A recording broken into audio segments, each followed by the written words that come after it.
आदाब नाजरीन, डीडी उर्दू के ख़ास प्रोग्राम हेलो डॉक्टर में मैं आदित्य कुमार और मैं रतिका मेहरा आप सभी का इस्तकबाल करते हैं। हेलो डॉक्टर में हम आपको बताते हैं आपकी सेहतमंद ज़िंदगी का राज, ताकि आप बदल सके अपने जीने का अंदाज़। नाजरीन, अक्सर बदलते मौसम में हमें अपनी सेहत का ख्याल रखना बेहद ज़रूरी होता है, और ख़ास तौर पर सर्दियों के मौसम में, क्योंकि जब भी सर्दियों का ये जो मौसम आने वाला होता है ना, तो इसमें सर्दी और ज़ुकाम जैसी परेशानियां बढ़ने लगती हैं।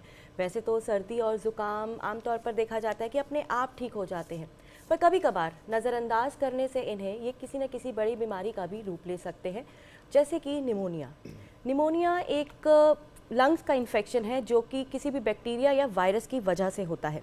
निमोनिया ज़्यादातर अगर हम बात करें तो जो छोटे बच्चे और जो बुज़ुर्ग होते हैं वो इस बीमारी से ज़्यादातर मुतासर होते हैं। तो वजह की अगर हम बात करें तो वजह है इम्यूनिटी का कम होना, कोमॉर्बिड कंडीशंस का होना, एस्थमेटिक होना, और सबसे ज़रूरी हमारी ख़राब तर्ज़ ज़िंदगी। तो ऐसे में ये बेहद ज़रूरी है कि जब भी ये मौसम बदले तो आप अपना ख़ास ख्याल रखें। तो नाजरीन, अगर आज आप भी निमोनिया पे अपने कोई सवालात हमसे पूछना चाहते हैं तो आप जानते हैं कि आपको क्या करना है। स्क्रीन पर दिए जा रहे नंबर्स पर आपको कॉल करना है और लाइव हमारे एक्सपर्ट से अपने सवालात पूछने हैं। लेकिन उससे पहले आइए देखते हैं ये खास रिपोर्ट।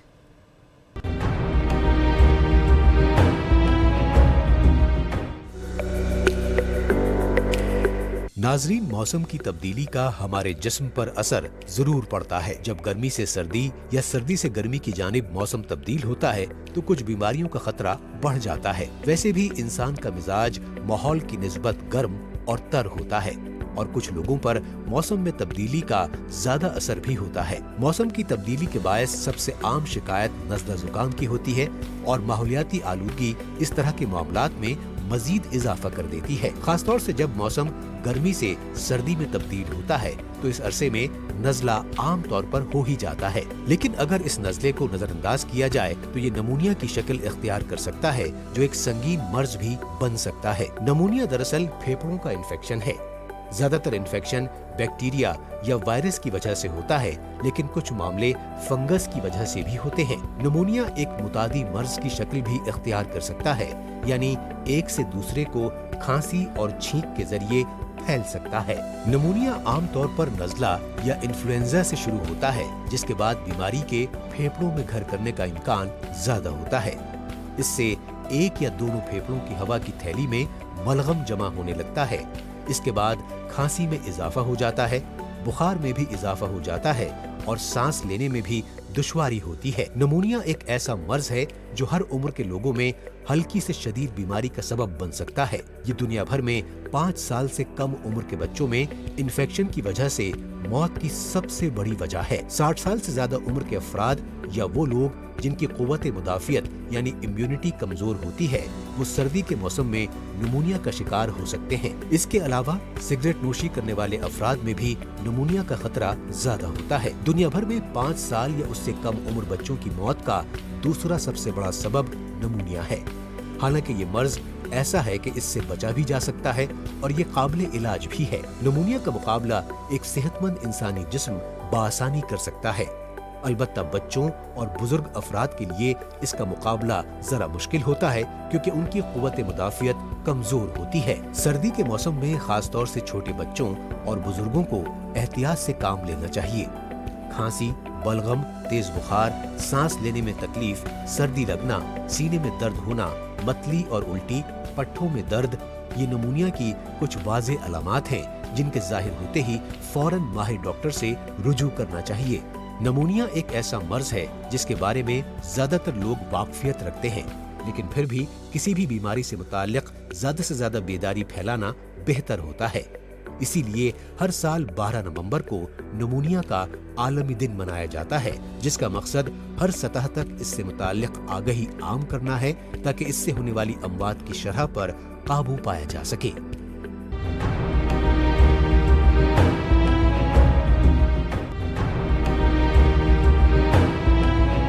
हमारी हर सांस मायने रखती है, और इसीलिए हर साल 12 नवंबर को वर्ल्ड निमोनिया डे मनाया जाता है।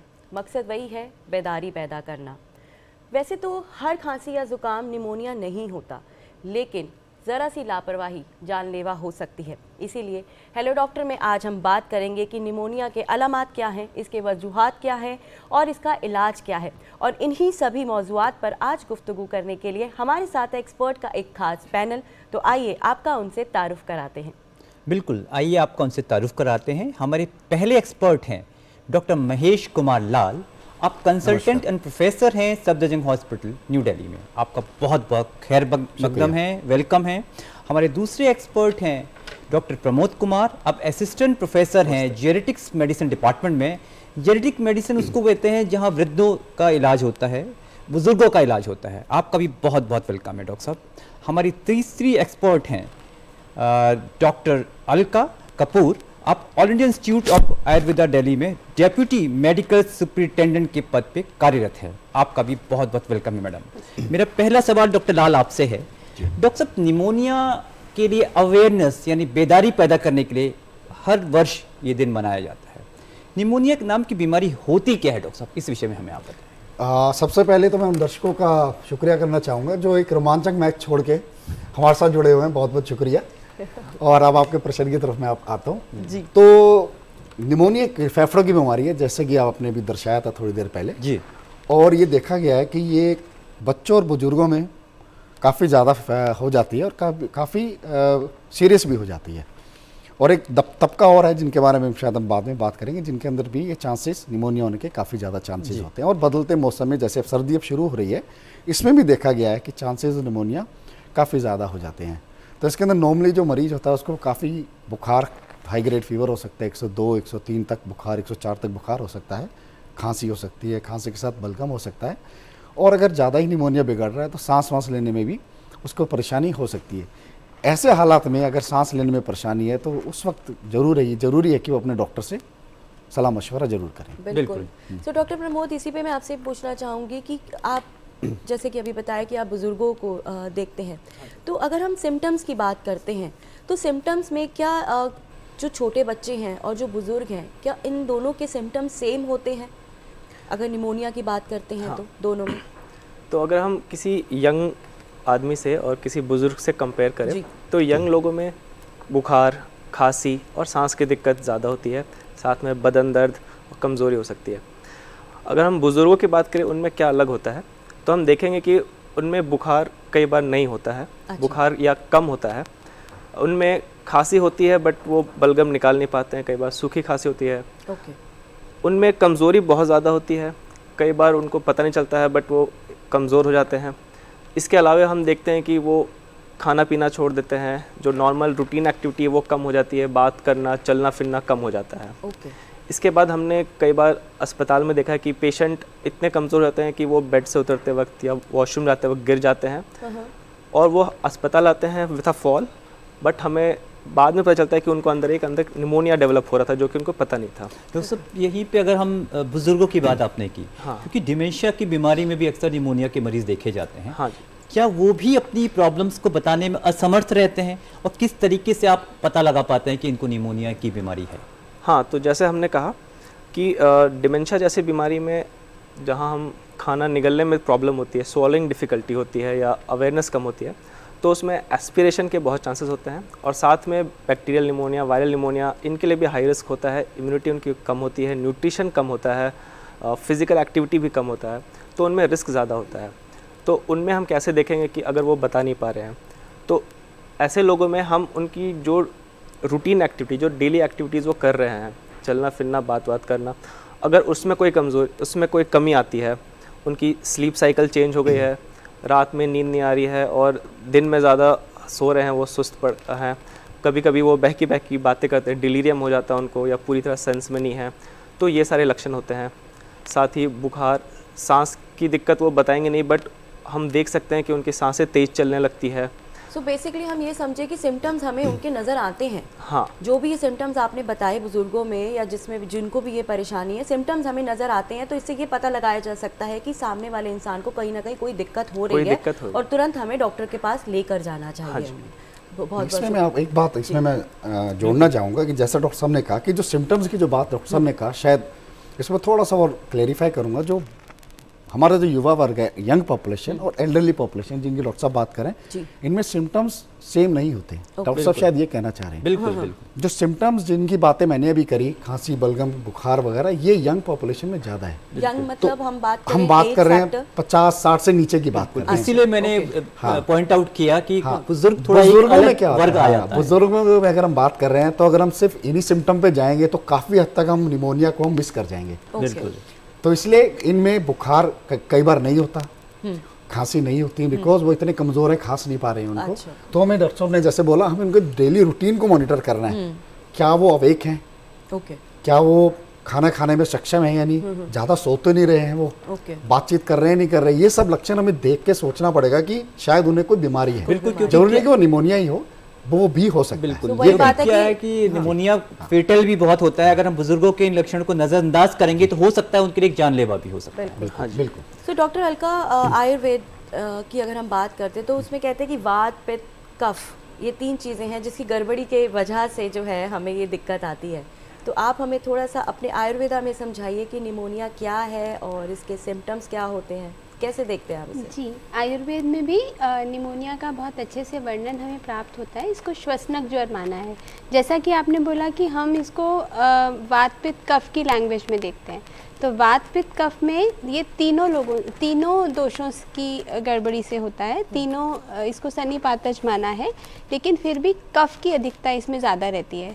तो ट्रीटमेंट के पॉइंट ऑफ व्यू से भी हम कफ की चिकित्सा ज़्यादा करते हैं इसमें, उससे पहले करना चाहिए। और जैसा कि लक्षणों में बताया डॉक्टर साहब ने, तेज़ बुखार होना, सांस में लेने में तकलीफ़ होना, खांसी होना, और जैसे जैसे इसके सिम्टम्स या सीवियरिटी बढ़ती है तो उस हिसाब से इसकी लक्षण बढ़ते जाते हैं।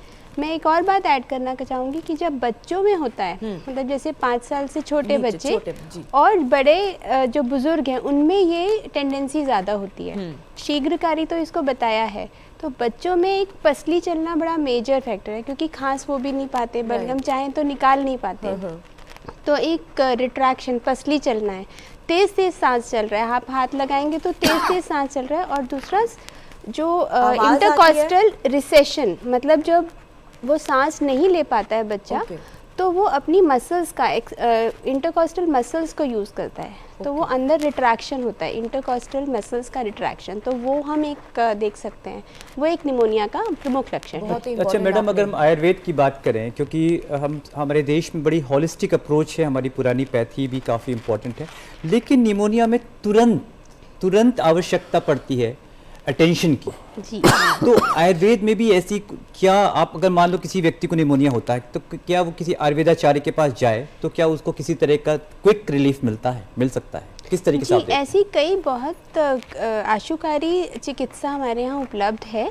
फिर भी हम ये कहेंगे कि जो हम वात, पित्त, कफ के लक्षण दिखते हैं, सिवियरिटी के हिसाब से उसको असेस किया जाता है, और ऐसी कुछ औषधियाँ उपलब्ध हैं जिनको हम पेशेंट्स को दे सकते हैं। और हमारी जो ट्रीटमेंट अप्रोच रहती है होलिस्टिक रहती है, वो ऐसा नहीं एक पिल पॉपिंग की तरह नहीं रहती कि हमने ये इंजेक्शन लगाया या ये गोली दी।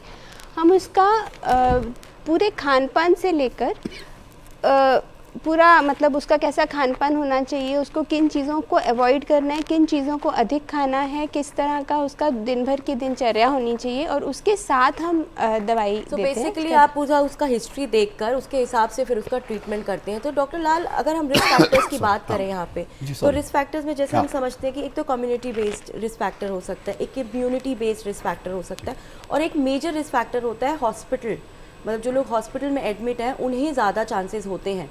तो इसको आप कैसे एक्सप्लेन करेंगे? अगर हम रिस्क फैक्टर्स की बात करें, इसको हम डालेंगे 2-3 कैटेगरी में डाल देंगे जी। एक तो बच्चे हो गए, जैसे मैडम ने बोला, और एक बुजुर्ग हो गए 60-65 साल के ऊपर। फिर एक जो हमारा बीच की जो पॉपुलेशन है, लेकिन उनको कोई और बीमारी है, जैसे डायबिटीज़ है, आपको गुर्दे खराब है, हार्ट की प्रॉब्लम है, ये आपको HIV है, ये आपका ऑर्गन ट्रांसप्लांट हुआ है और आप दवाइयों पर हैं, जिसकी वजह से आपका इम्यून सिस्टम सप्रेस्ड है। तो ये सारे एक स्पेक्ट्रम है जो कि हाई रिस्क है, इनके अंदर निमोनिया होने के चांसेस ज़्यादा है, और ना सिर्फ होने के चांसेस ज़्यादा है, इनको कॉम्प्लिकेशन होने के भी चांसेस ज़्यादा हैं। तो एक हाई रिस्क ग्रुप है हमारा। और दूसरा जो आपने बात करी हॉस्पिटल एक्वायर्ड निमोनिया, उससे हम कहते हैं जैसे कि एक पेशेंट एडमिट हुआ हमारे हॉस्पिटल में किसी और वजह से, और 48 या 3 दिन बाद, 48 घंटे बाद या 3 दिन बाद उसको निमोनिया हो गया जी। तो अक्सर देखा गया जो पेशेंट हॉस्पिटल में एडमिट है या जो वेंटिलेटर पर हैं, उनमें भी देखा गया कि 48 घंटे या 3 दिन बाद, 72 घंटे बाद उनमें निमोनिया हो जाता है, क्योंकि ऐसे मरीज काफ़ी हद तक खांसी करने में, बलगम निकालने में सक्षम नहीं होते हैं। थोड़ी बेहोशी होती है उन्हें, तो वो जो उनका खांसी बलगम जो है वो अंदर जमा होता रहता है, जिसकी वजह से उनको इन्फेक्शन हो जाता है या और मरीजों का भी इन्फेक्शन हो जाता है। तो ये एक ग्रुप है जिनके अंदर हमें ध्यान देना पड़ता है। जो पेशेंट हॉस्पिटल में एडमिट है या आईसीयू में है, उनको 2-3 दिन बाद हमें देखना पड़ता है कि उनको निमोनिया तो नहीं हो रहा, डेवलप तो नहीं हो रहा। जैसे हमने रिपोर्ट में भी देखा कि ये ट्रांसमिटेबल है, कि मतलब एक से दूसरे में भी होने का क्या इसका खतरा रहता है? ये देखा गया कि जो सबसे जो कॉमन कारण है एक से दूसरे होने का, वो ड्रॉपलेट मेथड। ड्रॉपलेट मेथड का मतलब है जब हम खांसते हैं या छींकते हैं तो जो कीटाणु एक से दूसरे को, वो तो आम सर्दी जुकाम में भी लागू है। बिल्कुल यही, बिल्कुल ऐसे ही है, बिल्कुल। लेकिन ये भी देखा गया कि अक्सर ये नहीं पता चलता कि किसको होगा और किसको नहीं होगा। इम्यूनिटी फिर, हाँ, ये कहना मुश्किल है। अगर हम बोले कि अगर हम एक कमरे में 10 बैठे हैं तो 10 को निमोनिया हो जाएगा, ऐसा नहीं है। लेकिन डॉक्टर साहब, जो कॉफिंग कर रहा है, जो खांस रहा है, अगर उसके मुंह से वो कीटाणु होंगे तभी निमोनिया होगा। बिल्कुल बिल्कुल बिल्कुल। आपका रुख करना चाहेंगे डॉक्टर प्रमोद। आप एल्डरली पेशेंट्स को देखते हैं, जब आपके पास एल्डरली पेशेंट्स एडमिटेड रहते हैं, कब उनको आईसीयू केयर की जरूरत पड़ती है और कितना सक्सेस रेट होता है? सपोज बहुत से मरीज आपके पास रोजमर्रा की जिंदगी में आते होंगे, एल्डरली, स्पेशली जो जाड़ों के मौसम में, विंटर्स के मौसम में, कितनी तादाद रहती है और किस तरीके से उनको मैनेज करना कितना मुश्किल रहता है आपके लिए? तो सबसे पहले मैं ये बताऊंगा कि आईसीयू की ज़रूरत कब होती है? जब निमोनिया सीवियर हो जाता है तो सांस की दिक्कत बहुत ज़्यादा हो जाती है। पहले हल्के ऑक्सीजन की ज़रूरत पड़ती है और फिर ऑक्सीजन की रिक्वायरमेंट ज़्यादा हो जाती है, कई बार वेंटिलेटर की ज़रूरत पड़ती है। तो जब हाई फ्लो ऑक्सीजन या फिर वेंटिलेटर की ज़रूरत है, तब पेशेंट को आईसीयू में शिफ्ट करना चाहिए। जब निमोनिया फैल कर इन्फेक्शन पूरे बॉडी में फैल जाता है, सेप्सिस हो जाता है, तो फिर बीपी कम होने लगता है, हाथ पैर ठंडे हो जाते हैं, बीपी कम हो जाता है, तब सपोर्ट के लिए हमें उन्हें आईसीयू में शिफ्ट करना चाहिए। इसके अलावा किडनी पे असर हो सकता है, दिमाग पे असर हो सकता है। तो जब ऑर्गन डिसफंक्शन होने लगे सारे, दिमाग पे, किडनी पे असर होने, तो हमें क्लोजली मॉनिटर करने के लिए उनको आईसीयू में शिफ्ट करना चाहिए। तो इसमें हम ऑक्सीजन पे, पेशेंट सांस ले पा रहा है, ऑक्सीजन डिलीवरी हो पा रहा है, और बीपी पे ध्यान देते हैं कि बीपी मेंटेन कर पाए। आईसीयू में देखें तो आईसीयू में जो डेथ के रेट होते हैं बहुत ज़्यादा होते हैं, अराउंड 30% तक हो सकते हैं कि 1 में से 3 की डेथ हो जाए, 2 लोग शायद रिकवर कर जाए, और ओल्ड एज में वो और भी ज़्यादा होता है। बिल्कुल डॉक्टर साहब, आपसे विस्तार पूर्वक बात करेंगे। इस बीच हमारे से एक कॉलर जुड़ चुके हैं, आइए उनका सवाल ले लेते हैं। बहुत बहुत इस्तकबाल हमारे प्रोग्राम में आपका, अपना सवाल पूछिए। हेलो। हाँ जी, नमस्कार, अपना सवाल पूछिए। हेलो, क्या आप हमें सुन पा रहे हैं? हेलो। हाँ, हेलो। हाँ जी, अपना सवाल पूछिए। सर, मैं बोल रही हूँ। हाँ जी। एमपी के छिंदवाड़ा से। हाँ जी, हाँ जी, आपका वेलकम है, अपना सवाल पूछिए मैडम। हाँ, वो 15-20 दिन से मुझे गले में दर्द हो रहा है जी, और वो शाम से ज़्यादा तकलीफ होती है सांस लेने में। ठीक है, तो आप लाइन पे बने रहिए, मैं डॉक्टर महेश लाल का रुख करना चाहूँगा। डॉक्टर साहब, आप बताएं। हेलो सर, आवाज़ हाँ जी, बहुत कम आ रही है। हाँ जी, हम आपको सुन रहे हैं, आप लाइन पे बने रहिए। डॉक्टर साहब आपकी आवाज़ सुन रहे हैं। डॉक्टर साहब, हाँ ठीक। हाँ, कंप्लेंट क्या थी? आप कंप्लेंट, आपने जो आपका तकलीफ है आप उसको पूरी तरीके से बताइए, डॉक्टर साहब आपको सुन रहे हैं। हाँ हाँ जी सर। गले में दर्द है केवल, और कोई तकलीफ नहीं है आपको? नहीं सर, बस वही है, गले में कफ जमता है, उसके कारण रात में सांस लेने में दिक्कत आ रही है। जी डॉक्टर लाल। अच्छा, बुखार है क्या मैडम आपको? नहीं, बुखार अभी तो नहीं है। अच्छा, पहले था आपको? हाँ, पहले सर्दी जुकाम हुआ था। हाँ, तो वो अब ठीक हो गया आपका? और बाकी ये अभी मौसम के कारण अभी तो आज दिन में भी लग रहा है सांस लेने में। अच्छा, मैं आपकी उम्र जान सकता हूँ या आपको कोई और बीमारी है, ब्लड प्रेशर, शुगर की या किसी और तरह की कोई बीमारी हो आपको? नहीं, वैसे कोई बीमारी नहीं, मेरी उम्र 52 साल है जी। अच्छा, ये जो आप बता रहे हैं, ये रात को जो सांस आपको बार बार रात को दिक्कत हो रही है, जहाँ मैं तक मैं सही समझ रहा हूँ आपकी बात, हाँ। तो इसमें आपको मैं आपको राय देना चाहूँगा कि इसके अंदर एक प्रॉब्लम होती है जिसको हम हमारी टर्मिनोलॉजी में पीएनडी कहते हैं। मैं समझ नहीं पा रहा कि आपका इशारा पीएनडी की तरफ है या नहीं है, इसके अंदर अक्सर मरीज को जब वो मरीज सोता है रात को 2-3 घंटे बाद उसको सांस की दिक्कत हो जाती है। क्या मैं ऐसा ही समझूं आपकी परेशानी जो है? मैडम डॉक्टर साहब आपसे पूछ रहे हैं आप। हाँ जी, आपको जो सांस की परेशानी होती है सोने के 2-3 घंटे बाद होती है, तुरंत सोते ही हो जाती है? तुरंत ही, जैसे लेटती हूँ जी तो फिर गले में सांस लेने में दिक्कत होती है, बलगम जम जाती है। अच्छा, बलगम जमने अच्छा, मुझे लगता है या तो इसके अंदर आप या तो इसमें एलर्जी की समस्या है आपको, तो मुझे नहीं लगता इसके अंदर कोई सीरियस बात है, अनलेस कि आपको दिन में भी लेटने में परेशानी हो। प्लीज़ आप इस बात का ध्यान दीजिएगा कि आपको दिन में भी लेटने में सांस उखड़ रहा है या नहीं उखड़ रहा। अगर ऐसा है तो तुरंत डॉक्टर को मिलिएगा, अदरवाइज आप कोई गरारे कीजिएगा, और आई थिंक एंटी एलर्जिक लेने से आप काफ़ी हद तक ठीक हो जाना चाहिए आपको। आशा आपको उसने सवाल का जवाब मिल गया होगा, जैसे हमारे एक्सपर्ट कह रहे हैं उसको आप फॉलो करिए, आप अवश्य बिल्कुल ठीक हो जाएंगे। बिल्कुल। डॉक्टर अलका, अभी बात हो रही है, बार बार मौसम का जिक्र हो रहा है, अब हमारे कॉलर ने भी अभी बात की मौसम की, तो जब भी हम गर्मी से सर्दी की तरफ या सर्दी से गर्मी की तरफ जाते हैं तो बहुत सारी दिक्कतें होने लगती हैं हमें, तो ऐसे में अपना ख्याल कैसे रखना चाहिए? ये आपने बहुत अच्छा सवाल पूछा, क्योंकि हर एक सांस की बीमारी निमोनिया तो नहीं है, लेकिन निमोनिया के एग्रीगेटिंग फैक्टर्स होते हैं जो अगर बार बार आपको कोल्ड कफ हो रहा है, जब हम मौसम बदलने लगता है तो हमें एक ख़ास तरह के अपने खान पान और हेल्दी लाइफस्टाइल का ध्यान रखना चाहिए। बिल्कुल। अचानक से ठंडा सर्दी का खान पान शुरू भी नहीं करना है, और अचानक उस मौसम में अपने आप का बहुत ध्यान रखना है। गर्म से ठंडा, ठंडे से गर्म में जाना, गर्म खाने के साथ कई लोग सोडा लाइम या ठंडी चीज़ें पी लेते हैं, सो ये कॉम्बिनेशंस बहुत एडवर्सली अफेक्ट करते हैं। यहीं पर कुछ जैसे कि हम निमोनिया की बात कर रहे हैं, तो बहुत छोटे बच्चे जो कुछ नहीं बता पाते अपने मुंह से, या कोई अपने लिए प्रिकॉशन, उसके लिए हमने लेने हैं प्रिकॉशन, तो इस ऐसे केस में आप हमारे व्यूवर्स को क्या बताना चाहेंगे कि उनका किस तरह से इस बदलते मौसम में ख्याल रखें, जो सबसे छोटे जैसे 5 साल की उम्र या 2 साल की उम्र के बच्चे? यहीं पे मैं एक सवाल मैडम और भी ऐड करना चाहूँगा, जो एल्डरली है, बच्चों की बात तो मैडम ने पूछ ली, जो एल्डरली हैं घर पे ऐसे कौन से नुस्खे होते हैं, कौन सी चीज़ें होती हैं जिससे हम उनको वार्म रख सकें और निमोनिया से बचा सकें, वो भी आप ऐड करें। ये आपने बहुत एक अच्छा पॉइंट क्वेश्चन में ही बोला कि वार्म रख सकें। सबसे पहले तो ठंड से बचाना बहुत ज़रूरी है बच्चों को। आप क्या कर सकते हैं कि बच्चों का हल्के गर्म तेल से मालिश कर सकते हैं छाती पे, और उसको कवर करके रखिए। बहुत ज़्यादा एसी और ऐसे सिचुएशन में मत रखिए। पोल्यूशन है तो डेफिनेटली मास्क वगैरह से एल्डरली को, जब भी बाहर जाएं तो एल्डरली लोग हमेशा मास्क पहन के जाएं, नहीं तो अंदर ही रहें।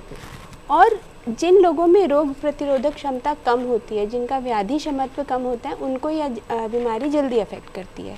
तो उसके लिए थ्रू आउट द ईयर हमें ये कोशिश करनी है कि हमारा लाइफस्टाइल, हमारा खान पान ऐसा रहे कि हमारी व्याधि को लड़ने की क्षमता बढ़े। जैसे ठंडी चीज़ें नहीं खानी है, आप कुछ ऐसी चीज़ें हैं आयुर्वेद में, भारंगी है, त्रिफला है, त्रिकटु है, आंवला है, इनका लगातार हम यूज़ करते हैं तो वो नहीं तो इन चीज़ों से बचा जा सकता है। दूसरा, आयुर्वेद में बहुत सारा हर ऋतु के, शिशिर, बसंत, ग्रीष्म, वर्षा, शरद, हेमंत, इस तरह 6 ऋतुओं के अलग अलग खान पान और अलग अलग ऋतुचर्या बताई है कि इस ऋतु में हमें किस तरीके का खान पान लेना है।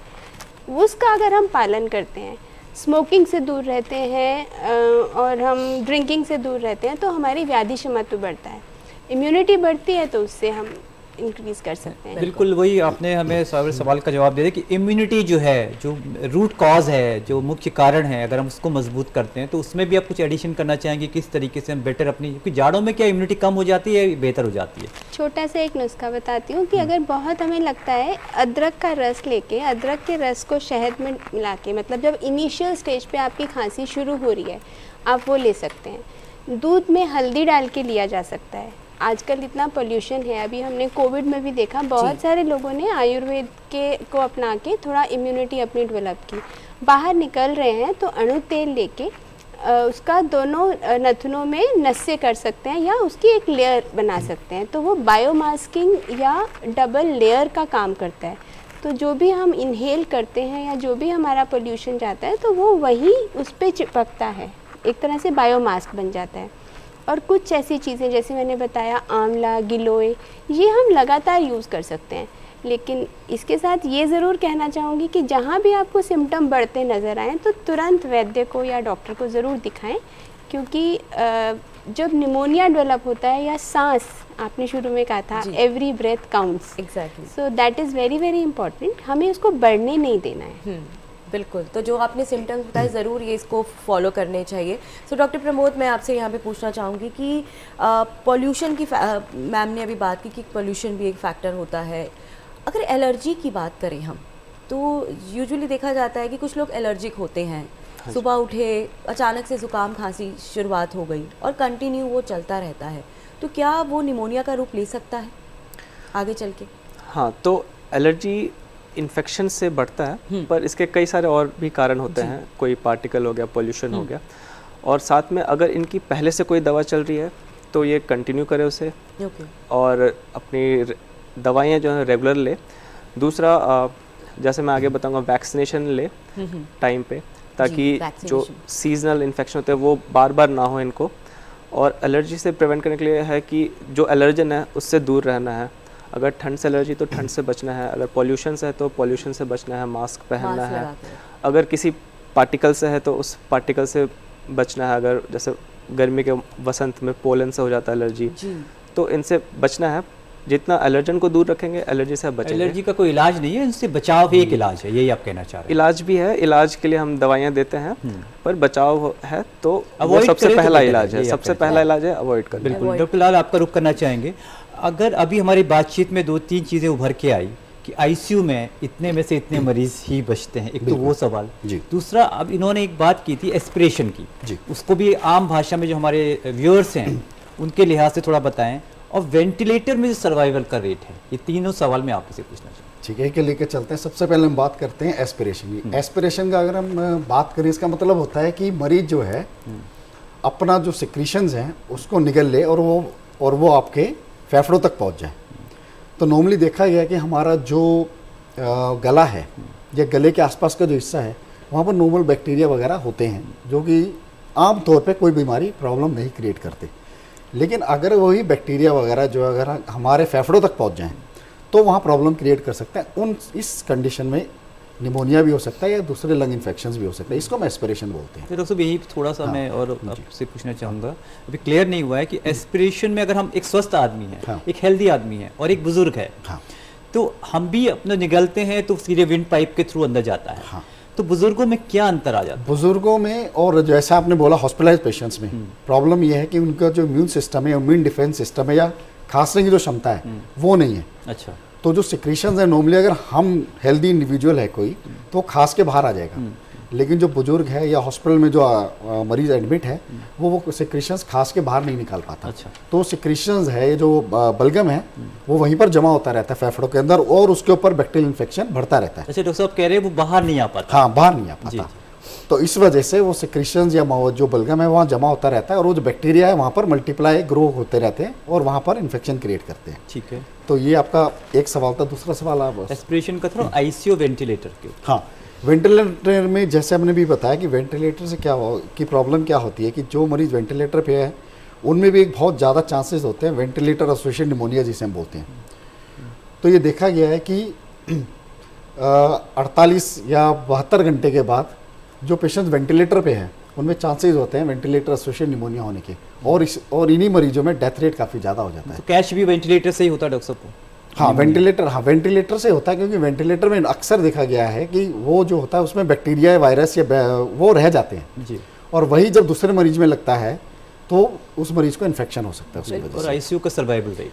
आईसीयू में देखा गया है कि सर्वाइवल रेट जो है, जो डेथ रेट है, अगर हम उल्टा इसको दूसरी तरफ से देखेंगे तो round about death rate pneumonia से 30 to 40% है, और यही करीब बुजुर्गों में है 30 to 40%। अगर आपको निमोनिया और आईसीयू में एडमिट है आप जी। जो नॉर्मल डेथ रेट है विदाउट आईसीयू करीब 5 से 10% हो सकता है, लेकिन आईसीयू में ये मोर्टेलिटी रेट बढ़ जाता है। ये बढ़ जाता है क्योंकि उस मरीज को जो आईसीयू में एडमिट है जरूरी नहीं कि सिर्फ निमोनिया ही हो, अक्सर देखा गया उसे और भी बीमारियां होगी, हो सकता है उसे डायबिटीज भी हो, साथ में उसके गुर्दे भी खराब हो, किडनी खराब हो, तभी वो आईसीयू में जाए। और भी बीमारियों के बारे में यही अगला सवाल मैं डॉक्टर प्रमोद आपसे करना चाहूँगी कि जो ये निमोनिया होता है, क्या हमारे बॉडी के, एक जुकाम खांसी तो चलो है और एक बुखार, क्या हमारे और भी बॉडी पार्ट्स को इफेक्ट करता है? किन किन बॉडी पार्ट को इफेक्ट करता है और कैसे? तो निमोनिया जो होता है वो लंग्स को इफेक्ट करता है, बट जो इन्फेक्शन है कई बार ब्लड के रास्ते सारे बॉडी में फैल सकता है। ओके।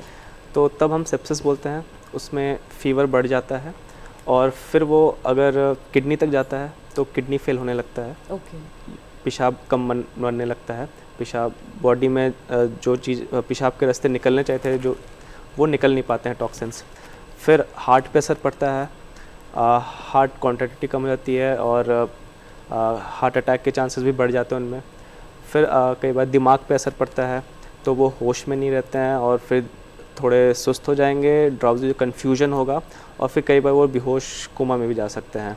तो एनकेफेलोपैथी हो जाता है। सिम्टम्स हमें बताया, जो ये चीज़ें आपने बताई जो आफ्टर इफेक्ट्स हो सकते हैं, बहुत ही खतरनाक है, मतलब ये बहुत ही खतरनाक ले सकते हैं। तो ऐसे में कैसे डायग्नोज कैसे करें कि अब हम तो ये समझते रहेंगे कि एक आम खांसी और ज़ुकाम हमें हो रहा है 4-5 दिन में या 1 हफ्ते में ये ठीक हो जाएगा, तो हमें कब पता चलेगा कि अब हमें डॉक्टर के पास जाना है या अब ये बीमारी जो है वो दूसरा अलग एक डेंजर साइन बनने वाला है? तो अगर हम डेंजर साइन की बात करें तो हम सिस्टम वाइज देख सकते हैं कि सबसे पहले छाती का देखें तो जो सांस की गति है वो बढ़ गई है, 20 से 24 से ज़्यादा सांस ले रहे 1 मिनट में। जो सांस लेने की एक्सर्शन ज़्यादा कर रहे हैं, हम मसल्स, गले के मसल्स और छाती की मेहनत ज़्यादा कर रहे हैं सांस लेने में।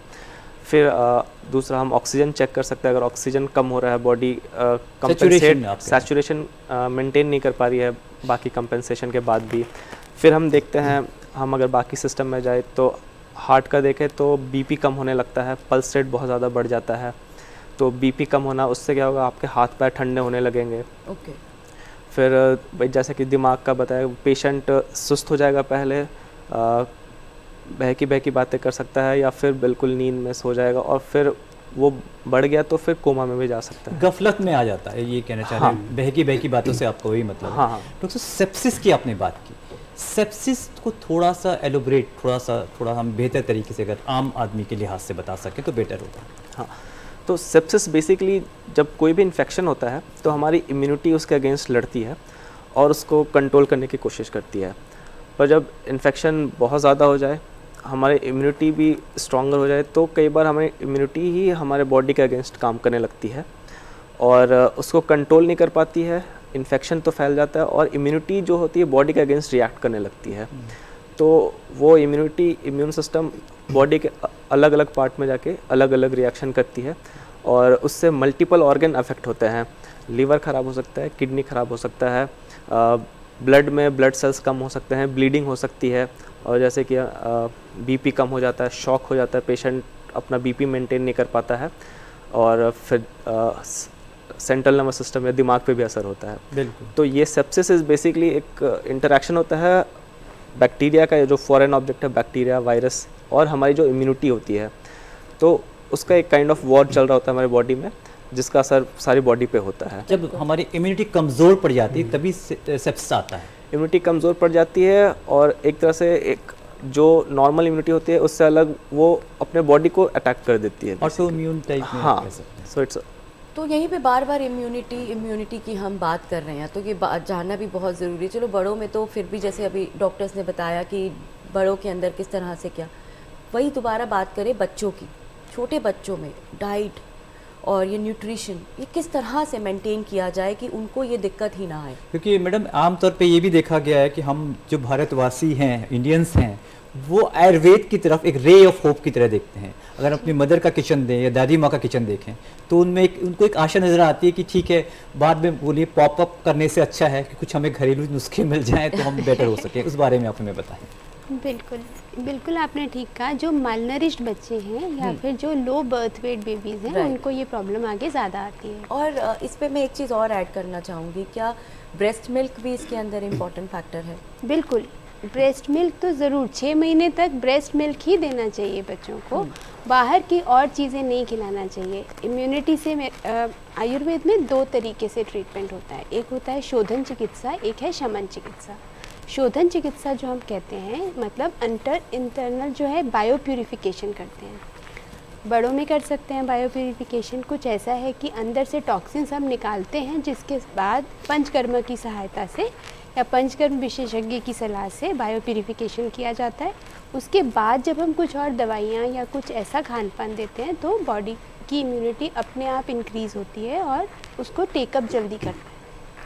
बच्चों की अगर हम बात करें, बच्चों में हम शुरू से मॉर्निंग टू इवनिंग जो उनका लाइफस्टाइल और रूटीन होना चाहिए उसको हम पहले से मेंटेन करें।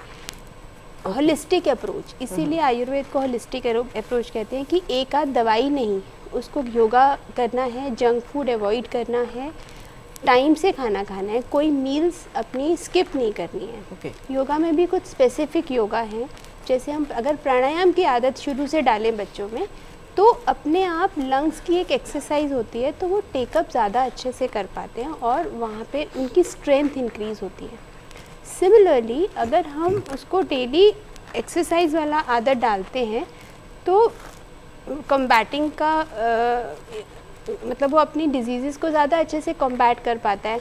हर छोटी छोटी चीज़ों के लिए एंटीबायोटिक्स का हम चाहेंगे कि हर छोटी छोटी चीज़ों के लिए एंटीबायोटिक्स को यूज़ ना करें। ऐसा करें कि जैसे तुलसी का रस ले सकते हैं, अदरक और शहद का रस मैंने आपको बताया, त्रिकटु है जिसमें जो 3 चीज़ों का कॉम्बिनेशन है, सौंठ, मरीच और पिपली, उसको थोड़ा सा आप शहद में मिला के दे सकते हैं। च्यवनप्राश का सेवन थ्रू आउट ईयर किया जा सकता है। तो ये सब चीज़ें ऐसी हैं जो इम्यूनिटी डेवलप करने में हेल्प करती हैं। बहुत बहुत शुक्रिया। जिस तरह अभी डॉक्टर अलका ने बताया हमें कि ये छोटी छोटी जो घरेलू हमारी चीज़ें हैं, अगर हम इसको अपने नॉर्मल अपनी डाइट में ऐड करते हैं तो इससे हम अपनी इम्यूनिटी को बहुत अच्छे से बढ़ा सकते हैं और हेल्दी लाइफ जो है हम लोग आराम से इसमें बिल्कुल। और हम में से काफ़ी हमारे जो देशवासी हैं वो इस बारे में जानते भी हैं, फिर भी मैडम ने काफ़ी चीज़ें और ऐड की हैं। डॉक्टर लाल आपका रुख करना चाहेंगे, अगर नर्सिंग केयर की बात करें, नर्सिंग केयर की क्या इंपॉर्टेंस है एक निमोनिया के मरीज़ के लिए, और कब एक मरीज़ को दाखिल हो जाना चाहिए अस्पताल में, ये 2 चीज़ें आप नर्सिंग केयर की अगर हम बात करें तो काफ़ी वास्ट सब्जेक्ट हो जाएगा, क्योंकि पेशेंट डिपेंड करेगा कि पेशेंट कौन से स्टेज पर है निमोनिया के। क्या वो एक सिंपल निमोनिया है या कॉम्प्लिकेटेड निमोनिया है, जैसे कि डॉक्टर साहब ने बात करी।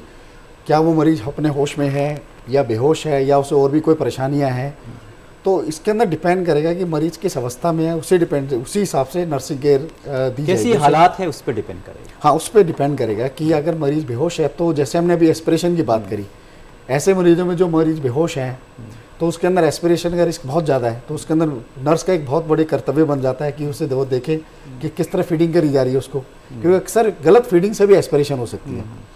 तो गलत तरीके से अगर आप फीड कर रहे हैं तो मरीज को भला होने से और नुकसान पहुंच सकता है। बिल्कुल। तो इसलिए नर्सिंग केयर जो है बहुत इंपॉर्टेंट एक रोल है निमोनिया के मरीज में, या ओवरऑल भी अगर मरीज को दाखिल है। और दूसरा सवाल डॉक्टर साहब ये था कि कब एक मरीज को समझ लेना चाहिए कि घर में मैनेज नहीं हो सकता, उसे दाखिल हो जाना चाहिए। इसका जवाब मैं कल डॉक्टर साहब ने दिया था, लेकिन मैं दोबारा एक बार फिर बता दूंगा। इसके अंदर जो डेंजर साइंस है जो आप घर पे देख सकते हैं, एक तो जहाँ तक मुझे लगता है कि पीछे कोविड आया था तो सबके घर में आजकल ऑक्सीजन ये सैचुरेशन मीटर्स हैं जी। तो एक बहुत ही ये आसान साधन है, तो आप अपना ऑक्सीजन सैचुरेशन देखिए, अगर वो 90-92 से नीचे जा रहा है सो दैट इज़ एन इंडिकेटर कि शायद आपको हॉस्पिटलाइजेशन की ज़रूरत है। आप अपने डॉक्टर से मिलिए और वेट मत कीजिए, इंतजार मत कीजिए।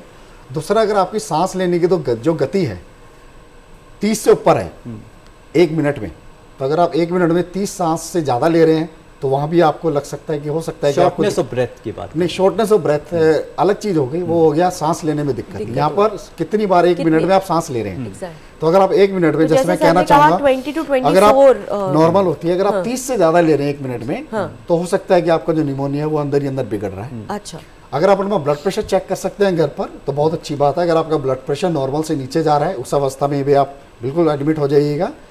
और अगर आपको यूरिन करने में कमी आ रही है, आपका पेशाब नहीं बन रहा ठीक ठाक से, आप KFT तो बाद में लैब में टेस्ट होगा, लेकिन घर में अगर आप देख सकते हैं, अगर आपका यूरिन, जिस मरीज का यूरिन नहीं बन रहा, तो वो भी एक इंडिकेशन है कि इस मरीज को बिल्कुल आप यूरिन, ये सब चीजें घर में देखी जा सकती है। आउटपुट की डॉक्टर साहब, और एक बात और देना चाहूँगा, सॉरी मैं आपको इंटरप्ट कर रहा हूँ, एक गफलत, ये बहुत इंपॉर्टेंट है, गफलत में ना आए, ये बहुत जरूरी है। मरीज और खासकर बुजुर्ग अगर गफलत में है तो बिल्कुल एडमिशन उनको। डॉक्टर प्रमोद, यहीं पे अगर हम इलाज पे अगर आएँ, बिकॉज अब हमारे पास थोड़ा वक्त की थोड़ी सी कमी है, तो अगर हम इलाज की बात करें तो किस तरह से इसका इलाज चलता है और कितना वक्त लगता है इसकी रिकवरी होने में? तो अगर हम सिंपल निमोनिया की बात करें, अगर वो बैक्टीरियल है या कई बार वायरल के ऊपर भी बैक्टीरियल हो जाता है, तो बुखार के लिए पैरासीटामोल या अदर एंटीपायरेटिक्स हो गए, एंटीबायोटिक्स देने हैं। और इसके अलावा अगर बॉडी एक है तो पैरासीटामोल या अदर दवाइयाँ दे सकते हैं। प्रॉपर हाइड्रेशन रखना है। और नॉर्मली 1 से 2 हफ्ते में एक सिंपल निमोनिया ठीक हो जाना चाहिए, या एंटीबायोटिक शुरू करने के 3-4 दिन बाद रिस्पॉन्स आ जाना शुरू हो जाना चाहिए कि पहले जितना था उससे कम हो रहा है। तो डॉक्टर साहब यहीं पे मैं ऐड करूंगा कि क्या निमोनिया की जो बीमारी है वो जानलेवा भी हो सकती है किसी मरीज़ के? हाँ बिल्कुल, जैसे हमने बताया कि वो कई बार निमोनिया सीवियर हो सकता है, लंग्स में इतना इन्वॉल्वमेंट हो जाए कि ऑक्सीजन ट्रांसपोर्ट नहीं हो पा रहा है, पेशेंट को ऑक्सीजन की कमी के कारण रेस्पिरेटरी फेलियर हो जाएगा, तो उसमें वेंटिलेटर की ज़रूरत पड़ेगी। अगर उससे टाइम से वेंटिलेटर ऑक्सीजन नहीं मिले तो डेथ हो सकती है। और दूसरा जैसे मैंने बताया कि सेप्सिस हो सकता है, बॉडी में इन्फेक्शन फैल सकता है, तो उस कारण से भी डेथ हो सकता है। आप अपना अंत में अपना कोई मैसेज हमारे व्यूअर्स को देना चाहें, हमारे सुनने वालों को, तो आप प्लीज़ दीजिए। मेरा मैसेज ये होगा कि आप प्रिवेंशन पे ध्यान दें, प्रॉपर डाइट, एक्सरसाइज रखें, पॉल्यूशन से बचें, कोल्ड से बचें, अपने जो कोमॉर्बिडिटीज़ हैं ओल्ड एज में जैसे डायबिटीज़ हो गया, हार्ट फेलियर, COPD, इसका ध्यान रखें, इसकी दवाइयाँ लेते रहें, कंट्रोल में रखें, और वैक्सीनेशन पे ध्यान दें। और साथ में जो हमने डेंजर साइंस बताए हैं, अगर किसी को निमोनिया होता है या ऐसे लक्षण आते हैं तो डेंजर साइंस पे ध्यान दें, और अगर डेंजर साइंस है तो जल्द से जल्द वैक्सीनेशन भी ऐड कर दिए डॉक्टर साहब। अब वैक्सीनेशन का आपने पहले भी जिक्र किया। या वैक्सीनेशन में मेनली हम 2 या 3 ऑर्गेनिज्म कवर करते हैं। एक तो इन्फ्लुएंजा हो गया। इन्फ्लुएंजा का वैक्सीन हमें साल में एक बार ज़रूर से ज़रूर लगाना चाहिए, जो भी 65 के ऊपर है। इनफैक्ट यंग एडल्ट को भी लगाना चाहिए, बट इंडिया में रिसोर्स की कमी के कारण हम सबको नहीं देते, बट 65 के ऊपर या फिर किसी कारण से इम्यूनो कॉम्प्रोमाइज्ड है तो उनमें इन्फ्लुएंजा का वैक्सीन साल में एक बार लगाना चाहिए। दूसरा है निमोकोकस का वैक्सीन। वो उसके 2 तरह के वैक्सीन होते हैं, दोनों एक बार लगाना चाहिए। और एक कॉन्जुगेट वैक्सीन है, वो ज़िंदगी में एक बार लगेगा, और जो पॉलीसैकेराइड वैक्सीन है 65 के ऊपर उसको दोबारा दे सकते हैं। 65 एज के बाद सिर्फ एक बार लगाने की ज़रूरत है। और तीसरा जो अभी हम कोविड की बात कर रहे हैं, कोविड के लिए जो प्रिस्क्राइब्ड है 2 डोज प्लस एक 6 महीने बाद एक बूस्टर, तो ये एडवाइज्ड है। डॉक्टर अलका, मैं आपसे ही पूछ रहा हूँ, एक छोटा सा आपके मैसेज से पहले पूछ रहा हूँ कि जिंक कितना इम्पोर्टेंट होता है बच्चों के लिए? जिंक लाइनिंग को मेंटेन करने में हेल्प करता है, एपिथेलियल लाइनिंग को मेंटेन करने में हेल्प करता है। तो जिनको बार बार कोल्ड कफ हो रहा है या जिनमें जिंक की कमी है, उनमें वो जो प्रोटेक्टिव लाइनिंग है वो डिस्टर्ब हो जाती है। जिसकी वजह से अगर कोई इन्फेक्शन है या कोई बैक्टीरिया हमने खान पान के थ्रू या एयर के साथ अंदर ले लिया तो वो वहाँ पे सेटल हो जाता है और इन्फेक्शन क्रिएट करता है। तो यस, जिंक काफ़ी एक इम्पॉर्टेंट एलिमेंट है।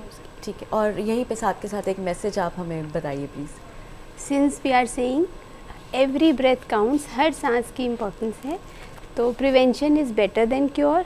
अपनी व्याधि क्षमत्व को बढ़ाइए, इम्यूनिटी को बढ़ाइए, आयुर्वेदीय दिनचर्या ऋतुचर्या का पालन कीजिए, और इन सब को ध्यान में रखते हुए अगर फिर भी आपको ट्रीटमेंट की ज़रूरत पड़ती है या फिर भी आपको अगर इन्फेक्शन होता है तो ज़रूर चिकित्सक की सलाह लें, क्योंकि ये घातक हो सकती है बीमारी। बिल्कुल।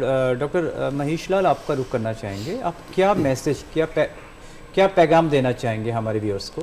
पहला पैगाम तो मैं देना चाहूँगा कि ये देखा गया कि ज़्यादातर लोगों में जिनको निमोनिया होता है वो ठीक हो जाता है काफ़ी हद तक। आपको एडमिट होने की ज़रूरत नहीं पड़ती, घर पे दवाइयाँ देने से काफ़ी हद तक ठीक हो जाता है, तो इसमें बहुत ज़्यादा घबराने वाली बात नहीं है। और दूसरा, जिनमें देखा गया कि निमोनिया की कॉम्प्लिकेशन ज़्यादा हो सकती है या निमोनिया बिगड़ जाता है, जैसे हमने बात करी जिनको डायबिटीज़ है, ब्लड प्रेशर है, शुगर है, किडनी ख़राब है या और बीमारियाँ हैं, तो उनके लिए बहुत ज़रूरी है कि ये सब चीज़ें जो है आप कंट्रोल में रखें। तो इससे आपको निमोनिया तो होगा नहीं, अगर होता भी है तो कॉम्प्लिकेशंस जो है बिगड़ा हुआ निमोनिया के चांसेस बहुत कम हो जाएंगे। और जैसा कि बार बार हम बातें कर रहे हैं, अपना इम्यून स्टेटस की बातें कर रहे हैं, अपना हेल्दी लाइफस्टाइल मेंटेन कीजिएगा, इससे आपकी जो बीमारी से लड़ने की क्षमता बढ़ेगी। बिल्कुल। तो इसमें आपको हो सकता है निमोनिया अगर होता भी है तो आपकी रिकवरी घबराने की जरूरत नहीं है, कुछ एहतियात बरतने की जरूरत है, जैसे कि हमारे माहिरीन ने आपको बताया, उसको फॉलो करेंगे तो निमोनिया से बचाव हो सकता है। बिल्कुल। तो एक बार हम जो भी हमारे माहिरीन ने हमें जो भी बरतने के लिए बोली हैं, जो भी मैसेजेस हमें दिए हैं, तो एक बार उसे सम अप कर लेते हैं। तो डॉक्टर लाल ने हमें हमें बताया कि घबराना बिल्कुल नहीं है, और जो कि जिन पेशेंट को कोमोर्बिड कंडीशंस हैं, जैसे कि किसी को बीपी, डायबिटीज़ या एस्थमेटिक कोई भी ऐसे दिक्कत है, तो वो सब चीज़ें उन्हें कंट्रोल में रखनी है और अपनी इम्यूनिटी को मेंटेन करके रखना है। डॉक्टर प्रमोद ने हमें बताया कि प्रिवेंशंस जो है वो लेते रहनी है, डाइट अपनी अच्छी रखनी है, पॉल्यूशन से अपने आप को बचाना है, एक्सरसाइज करनी है, और वैक्सीनेशंस, काफ़ी सारी वैक्सीनेशन डॉक्टर प्रमोद ने बताई। तो वैक्सीनेशन के लिए बेहद ज़रूरी है कि आप अपने डॉक्टर के पास जाएं, उनसे सलाह लीजिए, और जो जो वैक्सीनेशन आपके लिए वो सजेस्ट करते हैं वो ज़रूर आप लीजिए। डॉक्टर अलका ने हमें कहा कि prevention is better than cure, immunity को बढ़ाइए, और अगर फिर भी इन सब चीज़ें करने के बावजूद भी अगर कोई परेशानी या दिक्कत आप महसूस करते हैं तो तुरंत अपने डॉक्टर की सलाह लें। तो आप सभी का बहुत बहुत शुक्रिया, आज आपने हमें निमोनिया पर इतनी इंपॉर्टेंट इन्फॉर्मेशन शेयर की, तो आपको सभी को थैंक यू सो मच। बहुत बहुत शुक्रिया। बहुत बहुत शुक्रिया आपका। हमें पूरी उम्मीद है नाजरीन कि आज की हमारी पेशकश आपको बेहद पसंद आई होगी। अगर आपकी कोई राय हो तो आप हमें ईमेल भी कर सकते हैं। हमारा ईमेल एड्रेस है hello.ddurdu@gmail.com। इसके अलावा आप हमारे यूट्यूब चैनल से भी जुड़ सकते हैं। हमारा यूट्यूब चैनल है DD उर्दू। और अब अपनी मेज़बान रतिका मेहरा और आदित्य कुमार को दीजिए इजाज़त। अगले हफ्ते आपसे फिर मुलाकात होगी एक नए मौजू पर। तब तक के लिए अपना और अपनों का ख्याल रखें, और आपको छोड़े जाते हैं टिप ऑफ द वीक के साथ। आदाब।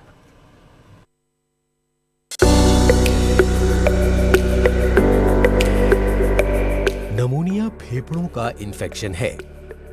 ये बैक्टीरिया या वायरस की वजह से होता है। सर्दी के मौसम में छोटे बच्चों और बुजुर्गों को नमूनिया का खतरा ज्यादा होता है। नमूनिया खांसने और छींकने से फैल भी सकता है। खांसी, बलगम, तेज बुखार, सांस लेने में तकलीफ, जिस्म में दर्द, ये नमूनिया की कुछ अलामात हैं। साफ सुथरी मुतवाजिन ग़िज़ा, पीने का साफ पानी, सर्दी से खुद को बचाने से नमूनिया के इम्कानात कम हो जाते हैं।